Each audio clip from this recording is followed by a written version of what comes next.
Hi, my name is Abby. I'm a librarian, a children's and teen librarian at the Patchogue-Medford Library. I do all of the children's and teen sewing programs, and today I'm going to teach you how to sew from home. This is video 2 of the series. Today we're going to be learning about how to thread our sewing machine. For parts 1 and 3, check the description below. So if you want to thread your machine, or if you want to change the thread in your machine, I've already got thread in this one, so I'm just going to show you how to take it out. This is really easy. You just pull off the cap here, set that aside, and then you can just pull the thread out. You don't have to reverse engineer everything that I'm going to show you when you're threading. I'm going to keep the thread on because it's really easy for you to see. So to put thread on, you'll put it on here, put that cap back on. On this particular machine, it doesn't matter what direction this top thread is in, so you can put it on whichever way you want. And then also on this machine, you'll notice there are pictures that show you where the thread is supposed to go. So for threading the machine itself, we're going to follow this solid line. You'll see there's also a dotted line, and it looks very tempting, and this thing looks super fun, but we're going to ignore this for now. That is only if you run out of bobbin thread and you want to fill a new bobbin. So you'll see the dotted lines going this way, and then there's a picture of a bobbin over there. So that we're going to ignore. We're just going to follow these solid lines. So our first step is to catch inside this hook, and then to catch in that hook. And you'll notice I'm usually using both hands to keep tension on that thread. You don't have to like try to stick it through like this. That can get really difficult. So just hold on with both fingers, both hands, and guide the thread through. So we're following, that was step 1, this is step 2, and then we're going to go down the front. Right. So step 3, you can see this little line right here goes down and then back up. Step 4 is up here again. I'll just tilt this so you can see. And step 4, you go up on the right, across the back, and down on the left. If your thread doesn't catch here, you can see that little silver hook in there. If your thread doesn't catch on that hook, you can just turn this knob to make sure that it's up at the top. If it's too far down, it might not catch, and then just try it again. And then we'll follow 5 down here. On this brother machine, it just kind of leaves you here. So you're expected to know what happens next. And what happens next is that you have a thread guide. That's this tiny hook right here. And again, using 2 hands, not just one, I'm going to use my left hand to stabilize the thread, and my right hand I'm going to use to pull the thread over the back of that little hook. And then the last part is threading the actual needle. So on some machines, you really just have to take the end of that thread and stick it through the eye of the needle. The eye is the tiny little hole right there. It's almost impossible to see even if you're right up close to it. These machines have like a little white pad back here that tries to make it easier, but it's hard. This particular machine has it calls it an automatic threader, but I mean, it's just easier, but it's not automatic. So with this threader, you just pull it down and push it forward, and it has a teeny tiny little wire hook. And it goes through the eye of the needle for you, and then you just pull your thread under these 2 larger hooks. So your thread has to be in front of the needle, but behind these 2 hooks. And then you hold it very, very loosely and just flip this back. And it pulls a little loop of thread behind your needle. So then you pull that thread and your needle is threaded. In order to put the bobbin in, so that was the top thread. The top thread is the hardest part. And honestly, like getting it through the eye of the needle is really the hardest part. Once you've got that done, you are ready to go, basically. This is your bobbin thread, and this goes in the bottom. Some machines will have a front-loading bobbin, and I would just refer to your machine manual for those ones. This one and all 3 of the machines I have today are top-loading. So the top-loading bobbins, again, we've got a picture right here of how the thread needs to be on your bobbin. So on this one, my thread has to be going around counterclockwise. It cannot be going around clockwise, otherwise the machine is not going to sew properly. So thread is going around counterclockwise, and you just drop that in. And then here, it's got another reminder of the direction of the thread, and it also has a couple of arrows. So this arrow tells me to go forward, and then I'm just gonna hold that bobbin in place and then swoop around to the side. And then there's another arrow that says to swoop down this way. There's a tiny blade here. I never cut my thread because I feel like it's always too short to actually pull up after that. So I just leave my thread tail there. And then you can just slide this cover back in place. To pull this bobbin thread up so that you can sew with it, you'll hold onto the tail of your top thread and just turn this, hopefully you can see that, until the needle goes all the way back, all the way down and all the way back up. And you'll hear kind of a little click, and then you can just pull that and it has the loop of your bobbin thread. So we'll just pull that up. I like to tuck both of these under the presser foot and back, and that machine is threaded. I'm going to show you how to thread a slightly more complicated machine and a much older machine that doesn't have all of the helpful notes. So this machine is also one of the machines that we have in our non-circulating collection. We use these for our sewing programs. This was donated to us by 112 Sewing Supplies, which I very sadly found out went out of business shortly during the pandemic. They were a fantastic store, but they donated us this very fancy machine. This is a computerized machine. And it is, I'll turn it on so you can kind of see what it looks like when it's on. This is a case of like, do as I say, not as I do. When you're threading the machine, make sure that it's off, not like when I threaded the last one. So this machine is off right now. And this machine is the one that, like I said earlier, is a little bit touchy about the way that the thread itself goes on, the top thread. Again, I'm going to switch this to red so that you can see it better. And this one, there's a picture, and it tells us that the thread needs to be coming off the bottom of the spool. So if you thread this with the thread coming off the top of the spool, you might have issues with this particular machine. And I have had problems with it in classes before where it doesn't sew properly or thread snaps because the thread is coming off the wrong side of the spool. So with this one, and if you have a computerized machine at home, make sure that you pay attention to that. But even though there's that difference and it looks very fancy, we're still going to follow kind of the same actions that we did on our more basic machine. There's still numbers and the solid lines that we're going to follow and the dotted lines that we're going to ignore because, again, those are for filling a new bobbin. And it is just like the other machine, a series of hooks. So our first hook is right here. There's one. We've got a second hook here, but for some reason that one doesn't have a number. And then we have our number 2 guiding us to follow over here and follow this arrow down. Our number 3 is right here. And then our number 4 is up here. And again, we're going up on the right, across the back, and down on the left to catch on our hook. And let me see if I caught on that. See, and that I did not catch. So I'm just adjusting where that hook is, doing that again. And then we go down. So the 5 here does direct you down, but there is a number 6 right here where that little thread guide is. And I am going to turn this on just for a second so you've got a light so you can kind of see that. I don't know if that makes it easier, but there's a number 6 right there above that. I'm going to flip that off again.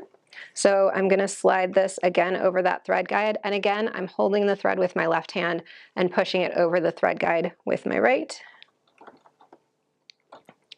This thread guide is a little bit loose, so sometimes we have some issues with the thread coming off of it. All right, and then it has a picture here of 7 and 8. 7 is this guy right here. There's a number 7 on that too, just to help you be clear about it. And 8, I'm going to turn this so you can see it. 8 is this right here. So we're going to go up there. and then it has 9 right here. So for 9, we're gonna make sure that our needle is all the way up. Let's see, there we go. And then I'm just gonna push this down, and if you've got a machine like this, don't be shy about this. If you just gently push it down, it's not gonna thread your needle. This one, the other one said it was an automatic threader, but I put that in air quotes. This one actually is. So I'm just gonna punch this down, and then it'll thread the needle for me and cut the tail off. So that's an automatic threader. I love this machine. Okay. The bobbin on this one is just like the bobbin on the other one, except that the bobbin cover doesn't slide backward. It has a little release tab right here. So you release that and pull it out, and you can, again, just pull this off. And just like the other one, there is another picture of how the thread should be coming off of your bobbin, and that one is the same direction as the other one. You want it to be coming off counterclockwise, and then we'll follow those little arrows around. And when you're following these arrows, you're following it and catching on a couple of different hooks. And then we'll pop that back in, hold our tail, and needle all the way down and all the way up. And then there's our bobbin thread. So that's how you thread this machine. When you're sewing with this machine, I usually like to keep this closed. I open it for threading, but I close it whenever I'm not threading it, just to keep any dust or anything. This is kind of like a very nice dust cover. So it protects the machine from getting any dust or anything else into it. I think that's really it for this machine. If you have a machine like this, I would really recommend looking on Brother's website. I think that they've got a YouTube channel, and looking up like all of the details about how to use all of these, because I am not going to go over this whole machine in this video. I'm just showing you the basics of threading it. I will say this machine will not, so if you're ever using this in one of my classes, this machine will not sew unless your presser foot is down. So it's got this red button, this red light right here, and it's just not, if I push down on that, it's not going to do anything. So you always have to put your presser foot down. The light turns green, and then you can sew with it. So that's a really nice feature of this very fancy machine. So those are our first 2 machines. I've got one more to show you, and that one is my own very old machine. This is my machine. It's old, but not ancient. This is the machine that when I decided I wanted to learn at 23, my mom loaned me, and I clearly never gave it back. So this is obviously does not have all of the pictures that the first 2 machines I showed you have. This machine kind of expected people to know what they were doing already. So if you've got a machine that looks like this, even though it doesn't have any of the pictures and it only has a couple of like guiding lines on the front, after you saw the first 2 and after you see this one, if your machine looks kind of like this, but not exactly, you'll probably be able to figure out any machine that you've got. So like the others, this one has a the thread goes right here. I'm blanking on the name for this, but maybe someone will throw it out in the comments. So the thread goes here, and then we loop under this hook and around the side of it. And then there's a hook right here. So this is kind of 1, that's kind of 2, and then we were going to go down into the front for 3. So where the other machines would say 3 and 4, instead we just have these sort of half arrows. So I'm going to hold onto the thread at the top to give myself a little bit of tension, and I'm going to pull this around. This machine has like a little spring under here that catches your thread. It doesn't catch it unless you really pull on it. So if I just kind of casually pull up like this, it's not actually going to catch very well. So I just pull a little bit until I hear a tiny click. You're not going to be able to hear it from home, but if you've got a machine like this, you'll be able to hear it in person. This lever is the same as the other levers that you saw on the other machines. And again, like if it's way down here, you're not going to be able to thread it. So you want to bring it up, and then you go up on the right, across the back, and down on the left. You kind of have to give it like a little pull to bring it forward into the little hole that's right here. And then we have this little swirly squiggle. So you just kind of go around in a circle just to get it into this thread guide right here. And then we have, again, a thread guide just like the other machines that is right here. It looks a little different. Mine is more of like a skinny metal hook than a flat piece of metal, but it works just the same way. You get that behind here. This one's a little hard today because I have a different foot. And as you sew, you'll notice that like there are different fancy feet for sewing. I have my machine set up right now to sew with knits, and I have this very fancy fancy foot that helps to pull the fabric through at the same rate on the top as the bottom. So my foot has feed dogs as well as the machine having feed dogs. So it kind of, this piece gets a little bit in the way of that thread guide, but I'm just kind of pull that in there. So your machine might not have, probably will not have this in the way or this fancy foot back here. And then again, because this is an older machine, it does not have an automatic threader, air quotes or not. It has no threader at all except for you and your hands. So you want to make sure that the end of your thread is as not frayed as possible. And then you're just gonna stick it through that little hole right there. And if this is really hard for me, we are just gonna pause so I can grab some thread snips. Yep, and snip the end of that thread off. So if you're having trouble, if you're really struggling with this, just snip the frayed end of the thread off. It's not a big deal. You can, let's see, where are my, oh, of course I did not bring any. I didn't bring snips. We're just gonna pretend.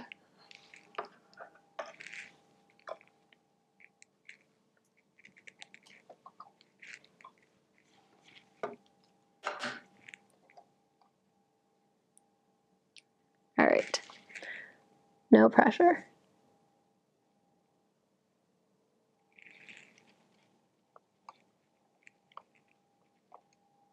Okay, there we go. So that's a little bit more of a pain. If you have one of those little metal needle threaders that you use for hand sewing, you might be able to stick that in from the back. There are other like little hooks that you can use to thread your machine. If you're really struggling with this, the ones even with the like automatic threaders are easier than this, unless you have very small, very steady hands. So just like the others, this one is also a top loading bobbin. And also, just like the others, this bobbin has to go in this way. Unlike the others though, there are no pictures in here for me to show you. You're just supposed to know. So again, if you've got like an older machine and it's not exactly like this machine, you can probably find a YouTube video of someone showing you how to thread it, or especially like the classic machines that are now very, very popular, the old singers. I aspire to have one of those one day. There are usually videos about how to thread those because there are no real directions on the machine itself. But this one also, it's top loading, and it also, the thread has to go counterclockwise. And even though there are no directions, the way that you pull the thread is also the same, because you are basically looping it around a couple of small hooks in there. So you pull forward, you swoop around the back, and then you close this up. In order to bring that thread up, we're gonna do the same thing we did before, and that is turn our hand crank, bring the needle all the way down and all the way back up. And then give it a little pull. I'm just gonna loosen that.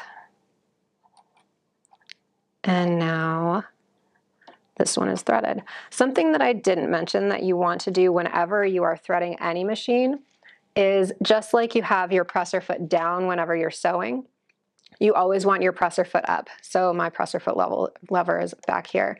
You always want your presser foot up when you begin threading your machine. So down to sew, up to thread. And this is because usually right in here, you can't see it as well in this machine, but in the others, as you move your presser foot up and down, you can actually see the tension discs close. And if those tension discs are closed when you're threading the machine, you're gonna have issues with tension. So if you're having problems with your sewing, if something's going wrong on any machine ever, the first thing that you wanna do is rethread it. Unthread the whole thing, make sure your presser foot is up and not down, and then rethread it, and then try sewing again and see if that fixed your problem.